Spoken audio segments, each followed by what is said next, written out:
All right, everybody. So we're finally there. The last segment, the Frick League Pacific, is the subject of this podcast, where Ron is still driving the car, boat, ship. Ron's still driving something, and Steve and I are chiming in.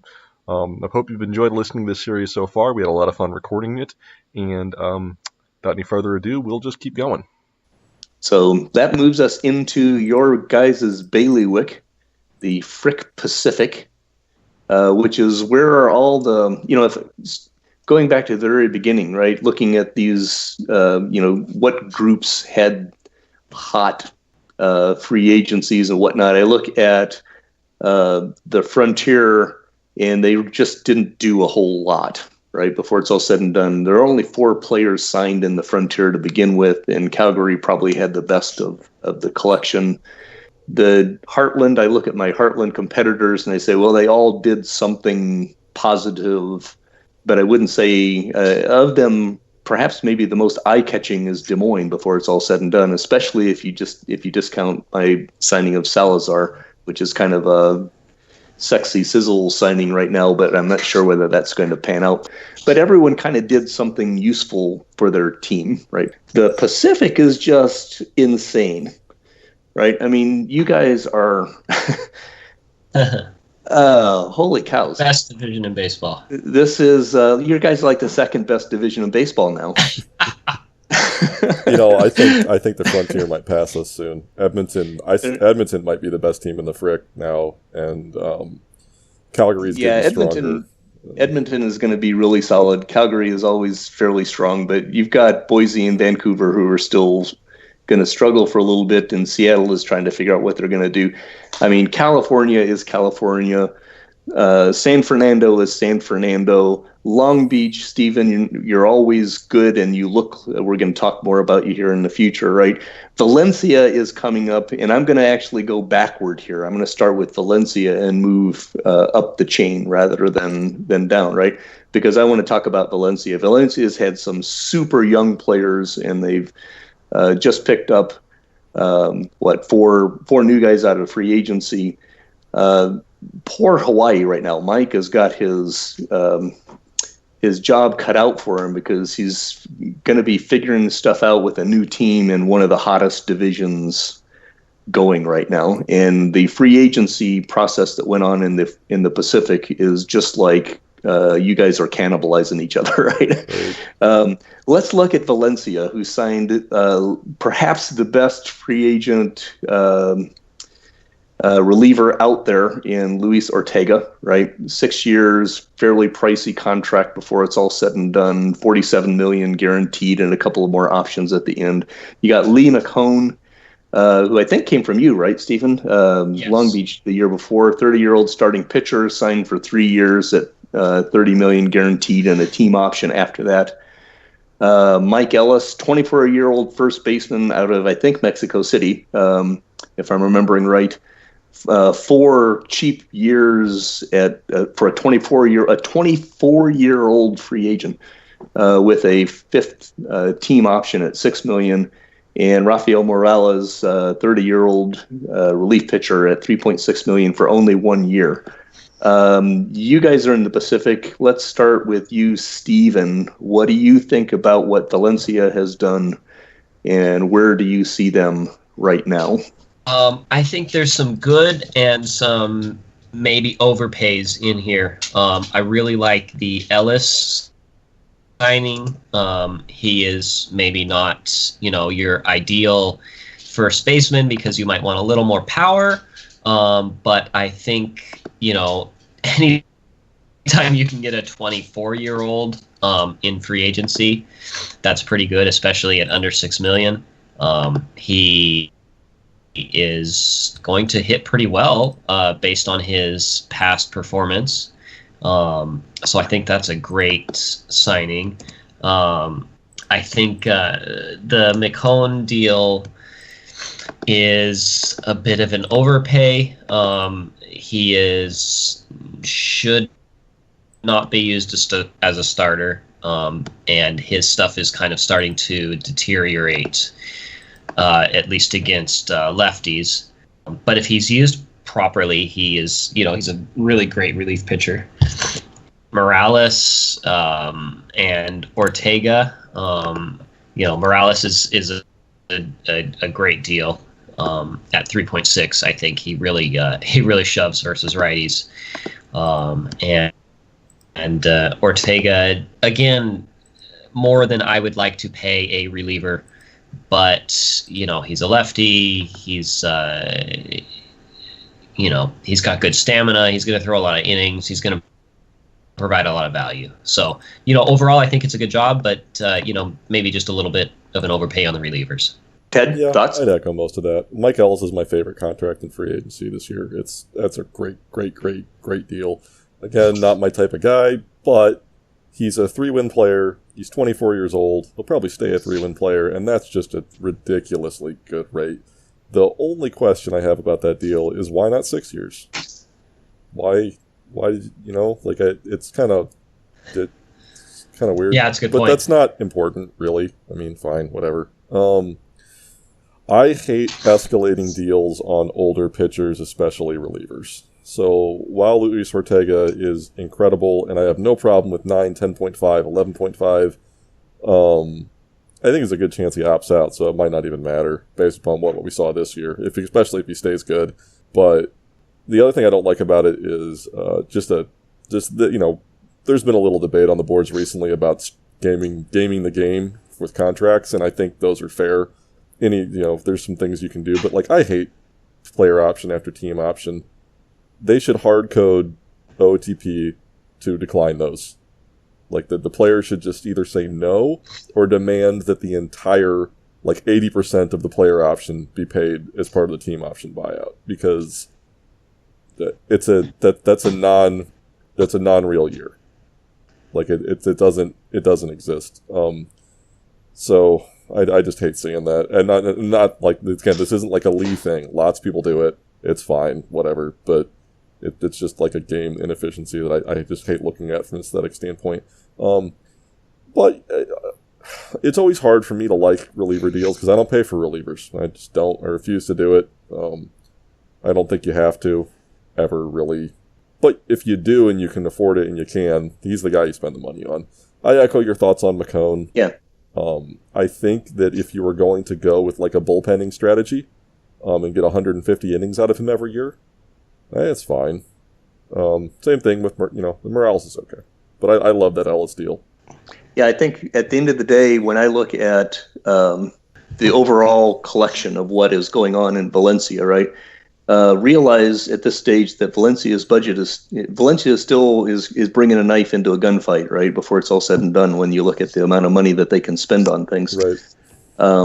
But they have some of the more exciting young players on their roster right now, so they can afford, again, some of the overpay. So when I look at the question going forward on Valencia is what are their finances going to look like in 3 years, right? What are their finances going to look like? Right now, I expect that they will be winning more, and so their revenue stream will be going up, which would mean that their budget will continue to go up. So they should be able to continue to add players depending on whether they can, especially I think Zalapa, if I remember right, is getting ready to go into his arbitration years. But most of the rest of them still have some min-sal years going. So when I look at this, I look at Lee is actually starting to look out into the future.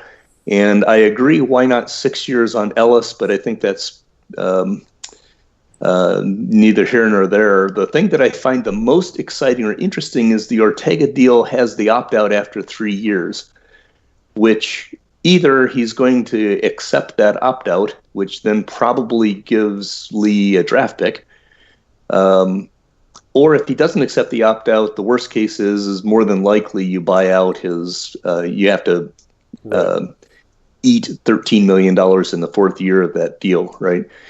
And that's not horrible. Which is, I mean, at the end of the day, it's not horrible, especially if his budget is going up, because he's essentially at $84 million.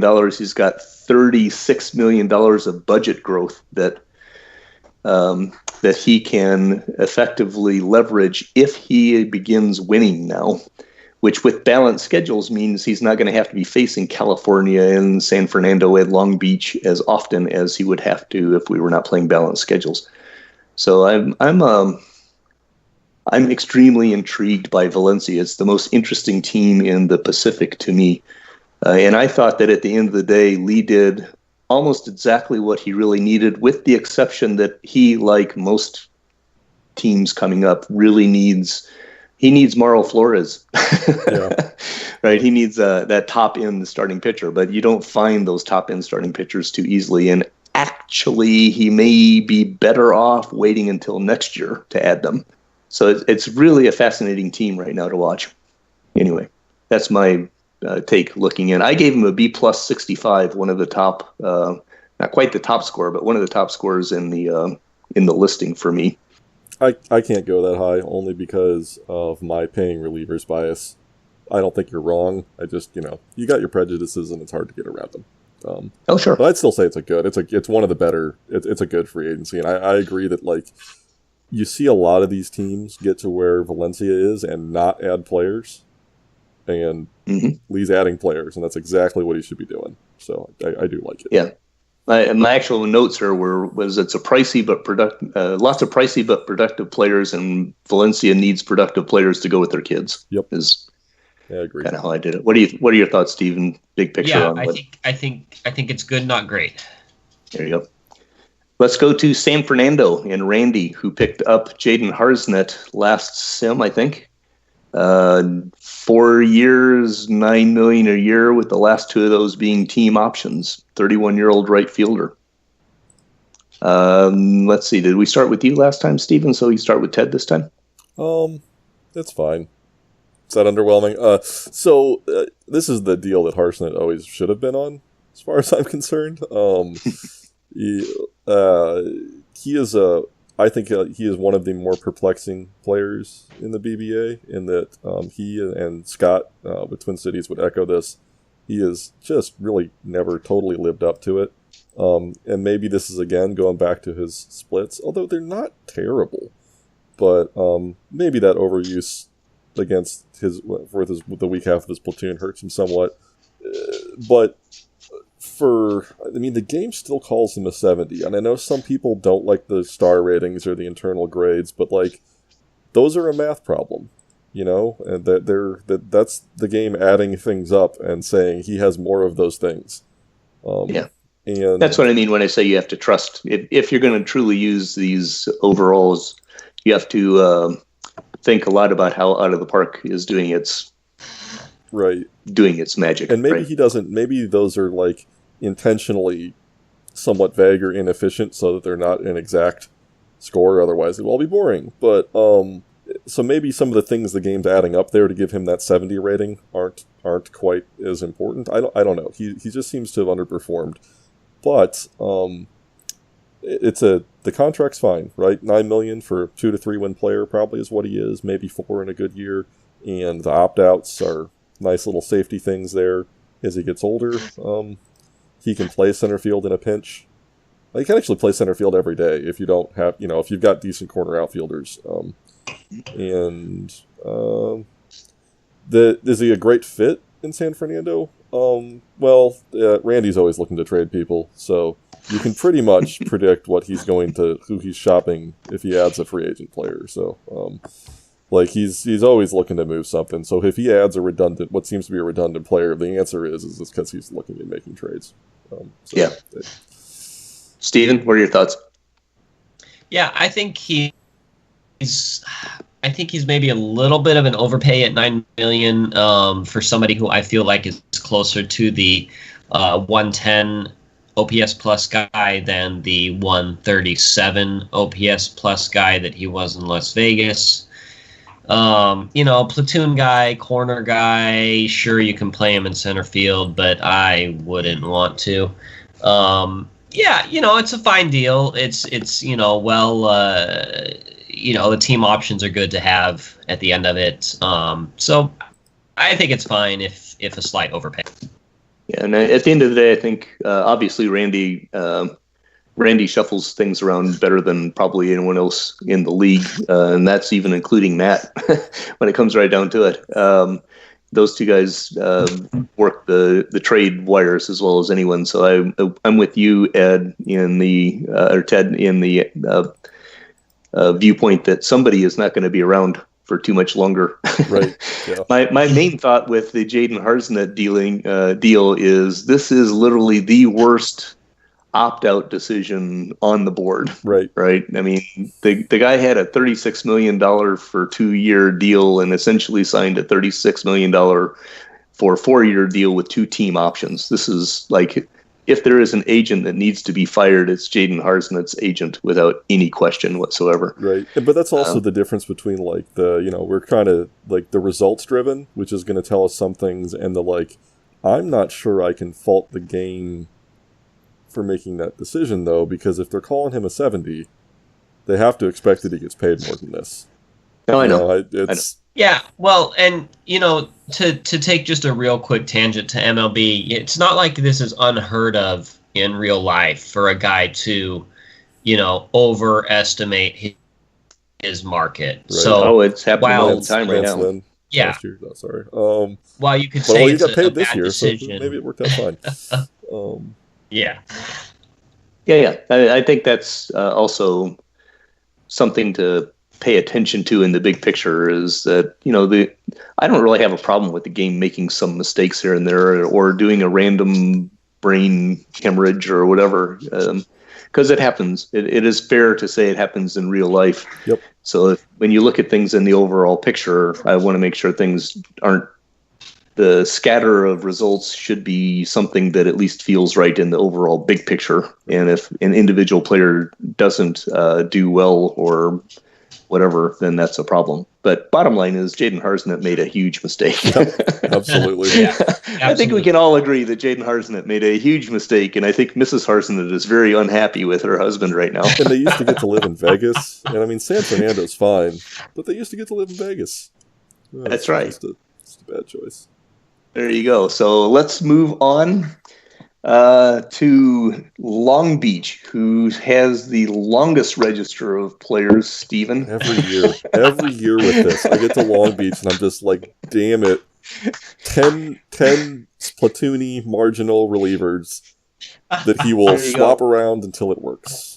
Well, the big deal, let's not even get into the relievers yet, right? I mean, you've got, the huge ads of Chris Rios and Jimmy Greenwood on 2 6-year contracts, which are in my opinion, are marvelously structured to utilize your budget also with those relatively easy to hit as long as they're not injured bonuses. $4 million for Chris Rios and $6 million for Jimmy Greenwood per year.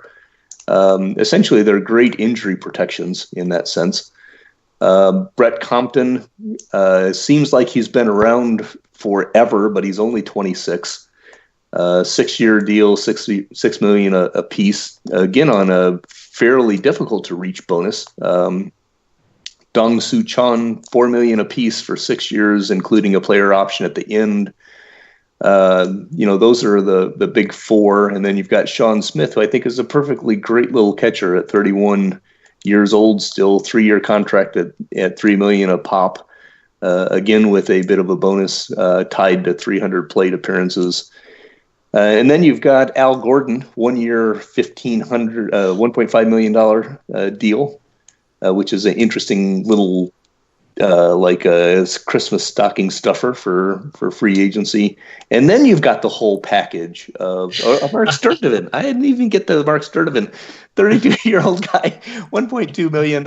And then you've got the whole suite of relief pitchers that Ted is railing on. This is quite a major haul beyond just your standard relief pitchers. Stephen, do you want to talk about your haul any? Sure. I do this every year. I go overboard with the guys. You think? Especially with the bit? small deal guys. What I'm going to make you do is I'm going to bring you back to talk about every one of these deals every season until you stop doing it. What's amazing is you still got $10 million left on your salary cap, or $9 million. Who knows? I might sign another catcher. You got like 8 more relief pitchers coming. I already have 12. I don't know what to do with them. Start a Uniba team. Yeah. So for example, Al Gordon signs on the first sim, and that's when I haven't signed Compton and Chon. So I'm thinking I still need a DH, but then the sim happens and I sign Compton and Dong-Soo Chon, and now Sloan Daniel is a DH. So now Al Gordon is useless, Injury And then protection, I though. look at my outfield and, well, shoot, I don't have anybody to hit lefties. So that's where Mark Sturdivant comes in, and maybe I hope that he can repeat his performance against lefties next year. And obviously I needed some help in my rotation. I went 6 years with these guys. Rios has got an opt-out. But and then, I love my relievers with the crazy splits, and that's what all these guys are. They're cheap, and they've got crazy splits. There you go. So that's my thing. Ted, how do you rate what Steven has accomplished here this year? Probably one of the best signings. Even though Al Gordon may have lost a spot, he's wonderful injury protection. In terms of if Mark Simpson or somebody that ends up being the DH gets hurt, which you don't want to see, you're not like going from. You need to have like a big thumpy DH bat somewhere hidden, just in case one of those guys get hurt, because you got to be able to replace that offensive production. So I like Al Gordon. I was wondering if you had the bids in on Compton and Sean at the same time, because you don't need both. But whatever, it happens. Those are fine. Those are great deals. I like Chris Rios quite a bit. I'm a little bit curious about the opt-out after the third year. I don't think it's a bad thing. Like, if he opts out for you, you're going to probably get a pick out of it. But I don't know that you had to give that. So, and he's not that old, so maybe just keep him around, but who knows? Yeah, I mean, kind of what I did with that was, that was what he was asking for. And like I said, in the Johnson League, if you know the guys you want, kind of give them what they want, so he wanted it. I gave it to him, and he signed with me. So is that, I'll save some money. I'll have some more flexibility if he opts out, but he'll probably still be good in 2041. So is that the reason for all the player options at the end? Because that was my other question. Like, yes. Okay. Yes. So, if they wanted it, they got it. Okay. I was curious about that, and I saw those all over the place, and maybe that's just what people do. When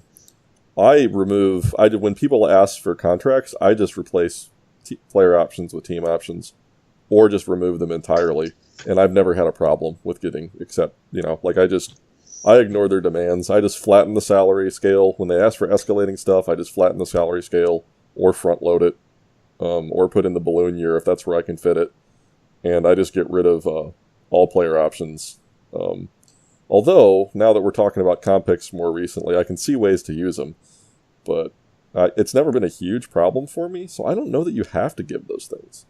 Like, to make the deal that much more attractive. I mean, maybe I could have gone away without them, but I don't see it as that much of a problem. I have a feeling that in the mid-2040s, I am going to be in a down cycle, so that money will be, not that much missed anyways. But I see your point. And I love Sean Smith. I love that. It's a great deal. The guy's a starter, and I think people just think of him as like this marginal catcher, and he's not. He's a good everyday catcher with an awesome glove and a good enough bat, and that's a wonderful value for a free agent starting catcher. Yeah, I needed somebody who could hit. Right. Yeah, I needed somebody who could be at least fast. Go ahead. Sorry. Yeah, at the end of the day, Sean Smith is a two-war catcher that you pick up for $3 million for 3 years during what is.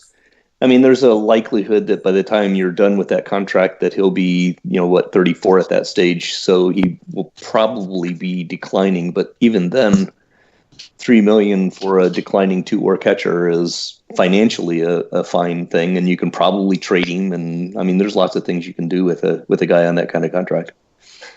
Right. So, yeah, I wanted to have somebody who could, hit righties better than Alberto Rios. I mean, Jesus Ayala. And who would be a good receiver for my newly improved rotation. There you go. Yeah, and I think the big problem with player options is really just a matter of how comfortable you are with the ambiguity of your planning, right? Because at the end of the day, the problem is you just have kind of a question mark there out in 2043 or 2040 with Rios. And every time you have an opt-out or a player option, ultimately that just means you don't know what your future is going to look like there. And so that's a problem that you're going to have to deal with when the time comes. So anyway, bottom line is I agree overall that Long Beach. I graded Long Beach out at a B plus 65. So you're pretty high on the overall scale from the way I looked at it. And ultimately the risk, if there is real risk here, it has to do with probably Jimmy Greenwood running out into his 36, 37-year-old in age at that $16 and $18 million a year time period. So I really liked the use of the 100 inning pitched bonuses in that sense, because if the guy's going to throw 150, 200 innings, then he's probably worth the 1.6 to 1.82 million that you end up paying him. But if he gets hurt, then you're down to only have to pay him the 10 and 12 and 14. It's an interesting contract. Right, and Ted and I talked about Bailey, Mike Bailey earlier, and I think his bonus triggered at 50 innings, which was not quite enough for for the injury coverage. So I bumped it up to 100 with these guys, and I feel better about that. Mm-hmm. Anyway, bottom line is kudos for Long Beach, I think. But as I've either said or chatted elsewhere, I just wonder in the Pacific whether that will end up being enough. Yeah, I think it is. I'm looking at myself as a third place team this year. Like, I was really annoyed to see this free agency from Steven, because I was comfortable considering Long Beach as kind of a wild card contender and not a division title contender. And they vaulted themselves right back into contention, and it's obnoxious. So, there you go. Good job, Steven. But this is a good division. Thanks, guys. This is a good division, and I had to go big to compete. There you go. Talking from going big to going small, let's go to Hawaii, who I don't have as signing anybody at this stage. Yep. I think Michael is probably in the process of triaging what he's going to do, is my guess, before it's all said and done. But he had a huge amount of money sitting in the bank that is not going any place right now. So similar to the conversation we had with Boise, was the other team that left upwards of $40 million on the table. I'm wondering what your thoughts are. I've not been as active on the board, obviously, for the past couple of weeks to hear what's going on. I know there have been some trades that Hawaii's been involved in. What are your thoughts about what you think is going on there? And I guess we'll start with Ted, since we had Steven talk about his own team a bit there. My thought, I haven't had a ton of interaction with Mike Branda.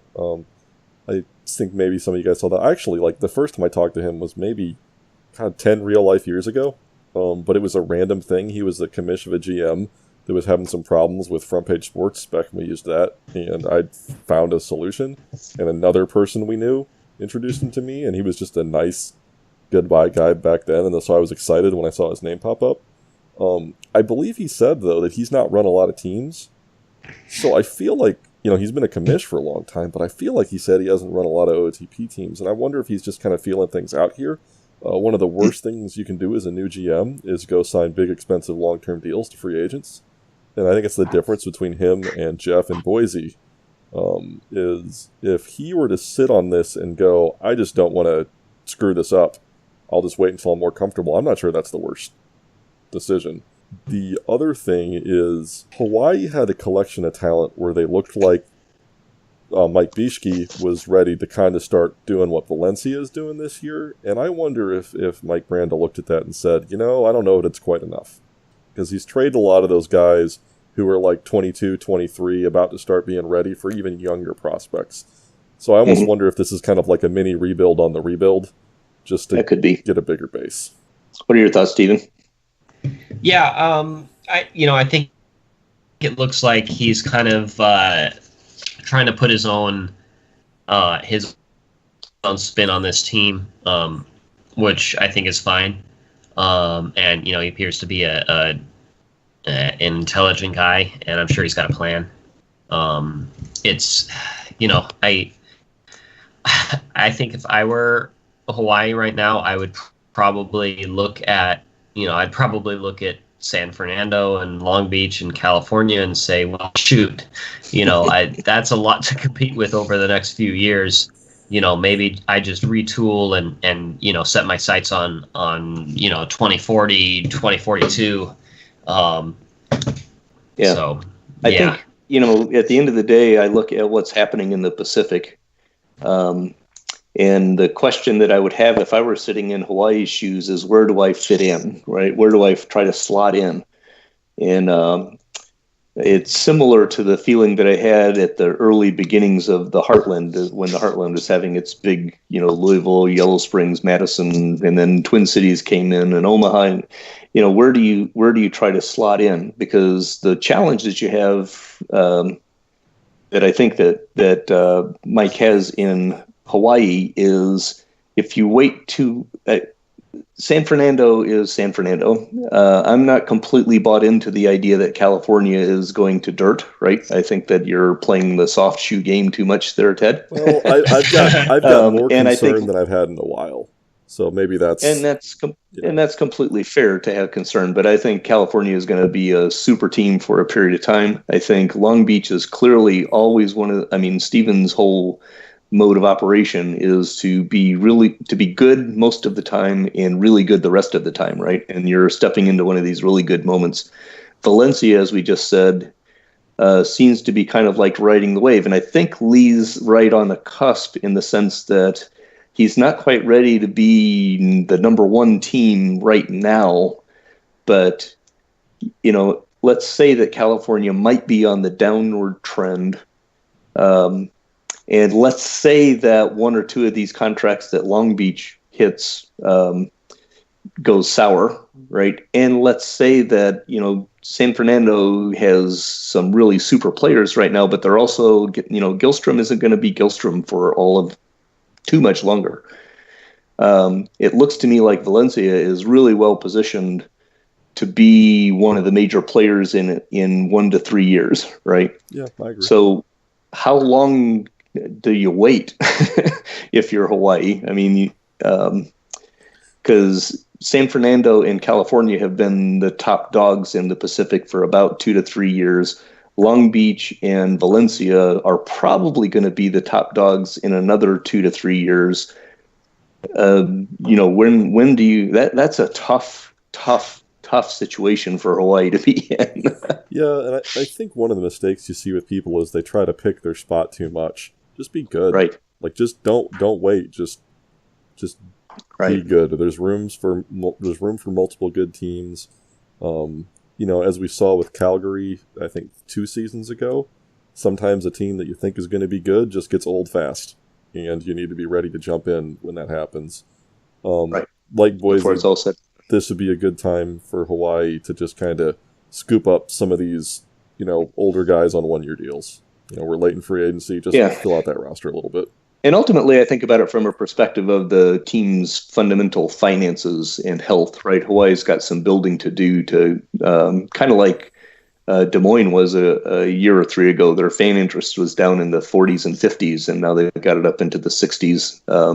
Another year, knock on wood for Ed, and he'll be in the 70s or 80s, and you can actually start to do something with that. Right. But anyway, bottom line, I was interested in your flavor about where Hawaii is, being in the middle of the Pacific right now, and bringing my outsiders look into it. So I give Hawaii an incomplete in its grade at this stage because I'm not sure what to.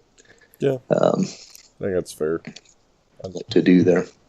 So that brings us to the last team in the Frick, and that is the California Crusaders. Ted's baby. Signed Alfredo Martinez 3 years for what, $42 million, $43 million, including one of those intriguing $3 million bonuses for 100 plate appearances. So you would, knock on wood, you'd expect him to make that. And brought back Jesus Flores on a 6-year deal with a couple of team options at the end. I'd forgotten that I did that. Oops. I only have one player listed for me. No. It's an interesting contract at $7.8 million for the first year, and then rolls out to 4.8 for the rest, not counting the $3 million bonus that you add on into your post salary cap stage. What did I call it? Your advanced bonus techniques. Right. Yes. Intriguing contracts right there. I really loved both of these contracts before it's all said and done, but I'm going to let you talk about your team first a little bit, Ted, and then we'll go to Steven, and I'll add my 2 cents in. So where I was that last year my offense wasn't good enough. And largely it was an on-base percentage issue. The only need I had going into the offseason was shortstop, like the only positional hole I had. And there weren't great bats at shortstop. And I have Darryl Priss, your creation, coming up next year, who I'm very pleased with, but he's not ready right now. So my goal was to find a gap year shortstop. And then Brett Compton and Dong Soo Chang signed for peanuts, really. And I thought, well, I'm going to throw some money at Jesus Flores and see what happens. That's really what happened. And I wanted to give myself I've got some, this is my IFA year. So I try to run a $90 million budget in my IFA season, so I can just go apeshit with IFA contracts. More on that later. And so I had room available, and my thought was Jesus Flores, I feel, is the last good shortstop out there. Let's see what happens. It seems like people are kind of slow to get their feet into this free agency. So I threw in a big deal in the first year. The bonus money on him, he was asking for, I think, 5.5 average annual value, maybe 5.8. The bonus money was just like, I'm going to lowball him. I'm just going to lowball him, but I'm going to use that to hedge my bet, and I'm going to blow up the first year because I can afford it this year. And at that price, I think he's tradable. And that's my plan. He will not be on my roster next year unless something happens to Darryl Priss. There you go. So, I think this is a very tradable deal, even with the bonus money. He's not going to be an all-star, so who cares? And even with that bonus cash, there are some teams that can't handle it. But $4.8 million for a good defensive shortstop for 3 seasons, with some options if he doesn't decline, I think is eminently tradable. So that's how I ended up with Flores, which I'd already forgotten that I did because he was on my team last year. And then IFA happened.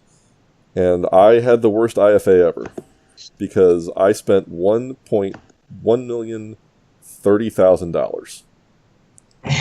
So I can't play an IFA next year, which means that I had like $55 million in budget space that I had nothing to do with. And so at that point, Alfredo Martinez's asking price had gone from 23 to 17 million, and I just said, I was counting on Flynn Johnson to bounce back after an awful last year, but you know what? I don't even have to do that. I can just go buy Alfredo Martinez, and I can buy his entire contract out with the bonus money that I didn't get to spend if I have to. Or with the IFA bonus money that I didn't get to spend. So that's how I ended up with Martinez. The contract is designed for me to be able to get out of it at any point. I cannot have that contract on the books in 2 years. And I would prefer to not have it on the books next year. Now, if he's great, maybe I can trade him. But I have to negotiate some pitcher extensions in 2040. So in I really don't even want it on the books in 2039 because our owners don't let us spend money, even like they consider team options spent money, which is so annoying.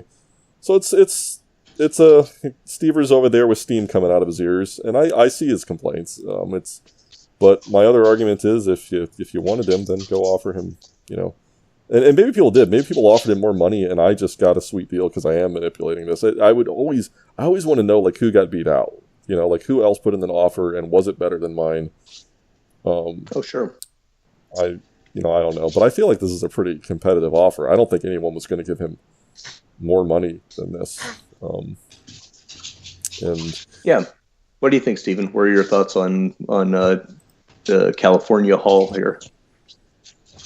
Alfredo Martinez has been one of my favorites since I entered the league. It's a pricey deal, but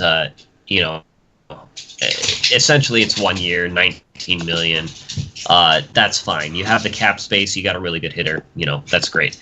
Flores obviously is a known quantity for Ted. He's been around. He knows what he did. He knows what he can do. Not really my kind of guy. The defense is great. I would love to see a better bat against righties. But it's good, and like Ted says, it's tradable at 4.8 million, and it's not like there's a lot of short guys who can play shortstop and be passable with the bat in free agency. So no. I think it's fine. And I agree with you. I don't like Flores' bat either. It was just the best of a bunch of bad options. There was left anyway. You should have paid up for Compton or Chon. Yep. Well, the thing is I don't want to play Compton at shortstop.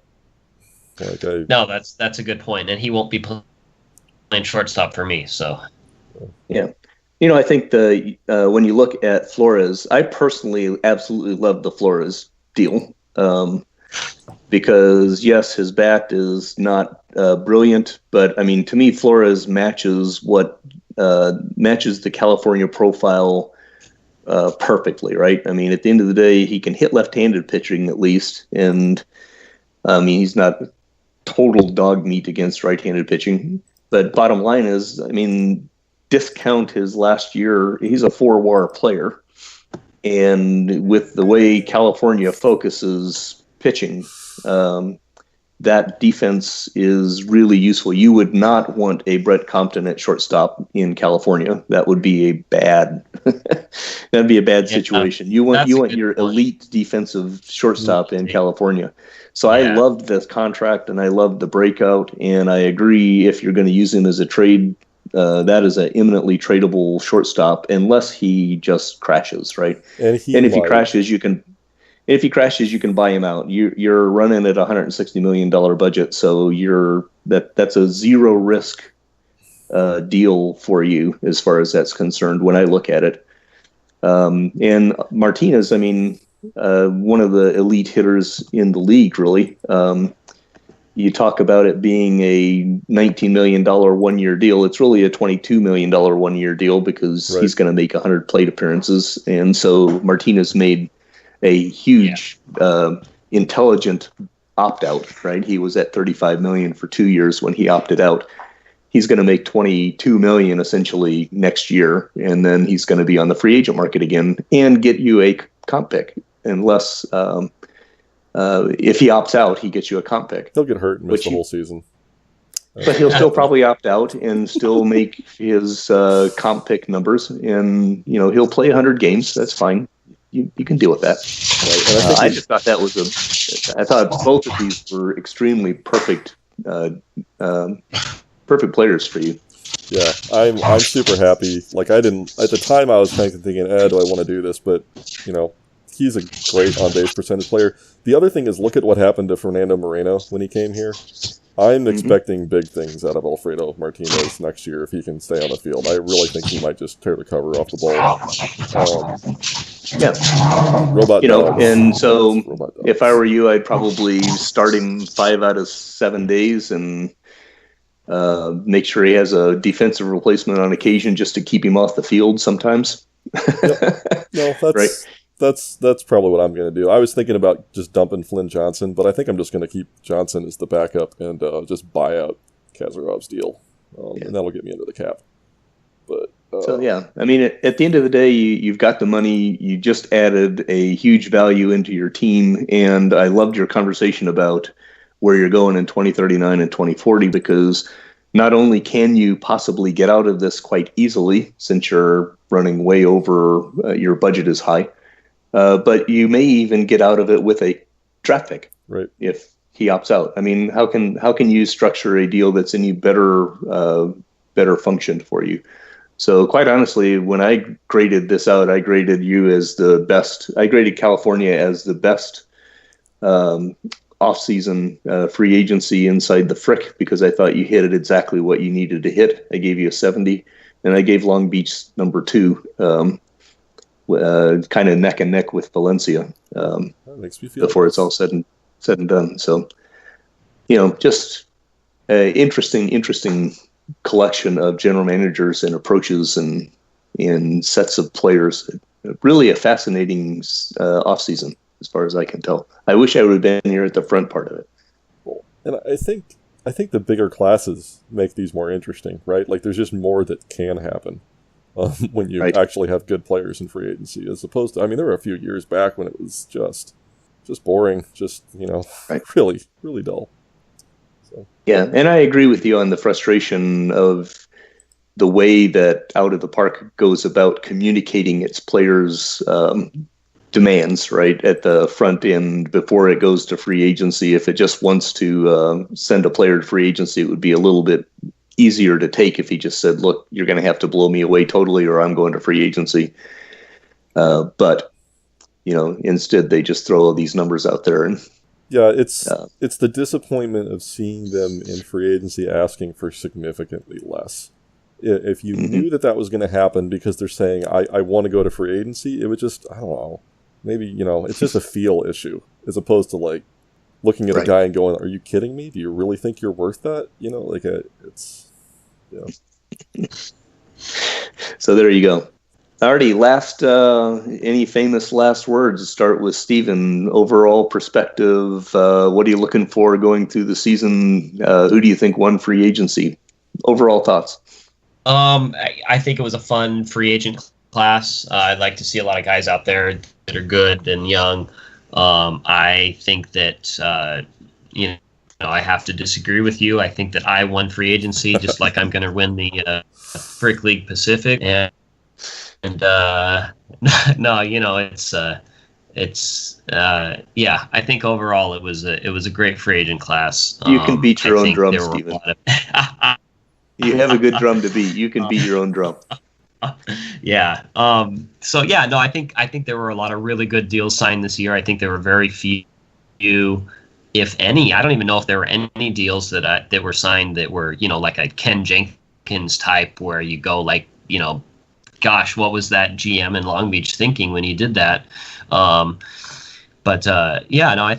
think it was fun, and I'm excited for this next season. And God, it's going to be a real fight in the Pacific, but I'm looking forward to it. Ted, overall final thoughts? I don't have a whole lot to add, I think, to what we talked about already. I just think it is really enjoyable to do these. When we did the Johnson one, I couldn't pick a loser because I don't think anyone deserved to be, and I think that's great. I don't think you could do it here either. I don't think there were, like Steven said, I don't think there were too many, I shouldn't say there weren't even too many. Before I could always find a contract where I was like, that's bad. That's just bad. I don't think that happened this year, really, at all. And that's wonderful. It's good. I hope the free agencies stay like this. Yeah. Yeah, I agree totally. And I think that's there's a couple of places where we've talked about things where maybe slight overpays in places, but you can justify them in a lot of ways. I completely agree. There are no bad contracts in this list that we've talked about.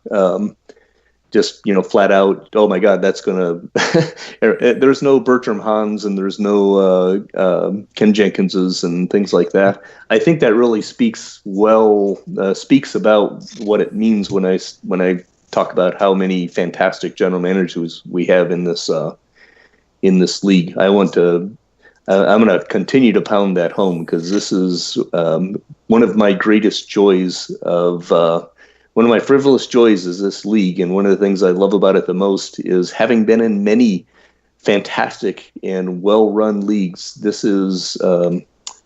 free agency does nothing but cement the idea to me that we have some absolutely fantastic out of the park playing general managers with lots of different plans and approaches, and it's really fascinating to watch. So, and yes, these are fantastic to do. Thank you for both of your times. It's been fun to chat with you about them and bounce your ideas off of what I think. So thanks for your time here tonight. Yeah, Absolutely. Thanks for driving.